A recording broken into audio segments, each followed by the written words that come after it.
In this video, I'm going to explain how to get professional lighting setups for your vlog for under 50 bucks. The reason why this is important to me is because lighting and audio are the two biggest factors in setting yourself apart from the amateurs and making yourself look professional, incredible. Ready, go. Boo!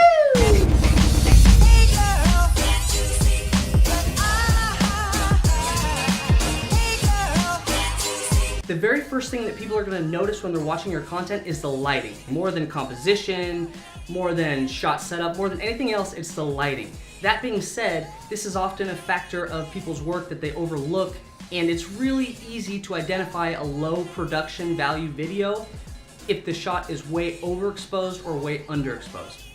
So let's just get right into it.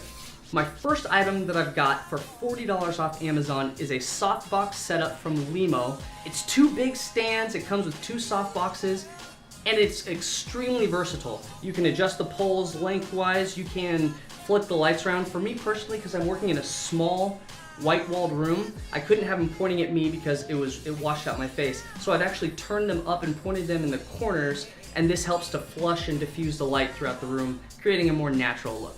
The second thing that I want to highly recommend is for someone who's on the go a lot or who may be shooting in different low light circumstances. For this, I have the mini LED Adputure light. This thing is only 45 bucks on Amazon, and I love it because you can adjust the settings. It allows you to make it brighter or dimmer. Additionally, it fits right on the top of your camera, or if you don't want to use it on top of your camera, you can actually screw it into any standard size tripod and light up your background, or give yourself a halo, or create like a fill light, whatever you want to do. It's extremely versatile, the battery lasts forever, you can use it while it's plugged in, and it's about the size of a credit card. Like, that is incredible. 45 bucks, can't go wrong. Lastly, what I have behind me is my LED light strip I got off Amazon for like 15 bucks. It's meant to go on the back of a big TV, but I like using it because it creates some sense of depth in my shots and it makes the shot a little bit more interesting. I got this idea from two channels. The first channel is Wolf Crow.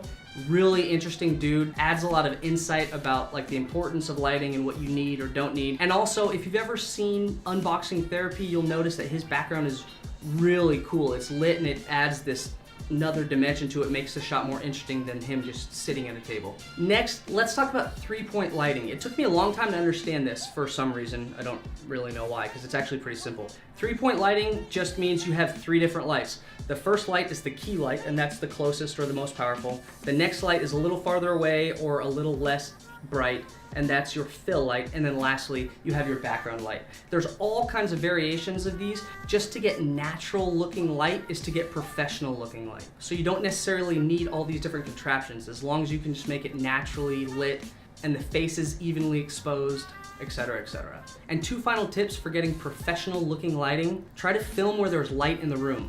So if you're in your living room and you're trying to film and it's dark, like literally go by the window or go wherever there's natural light. That natural light just makes it look buttery smooth, and it gives you a really high production value on the video that you're making. And I've already kind of covered it, but if you can get a small lamp, a flashlight, even a phone flashlight, anything to kind of illuminate your background, that adds a sense of seamlessness to it. So it's you enunciated in the foreground, and then the background, it's more interesting having your background lit up a little bit as opposed to it just being dark. And that's it. Those are just some tips for you and some advice on the gear you can get to make your lighting look more professional on YouTube. If you have any additional comments, tips, or tricks, hit me up in the comment below. I'd love to hear what you have to say about it and learn new things. So I'm Josh. I'm a new YouTuber, so it would help me if you could like the video and subscribe. I put out new content every Tuesday and Thursday at 12:30, and I'm totally taking ideas right now about future tutorials and DIYs. Let me know what you want to see. Thank you.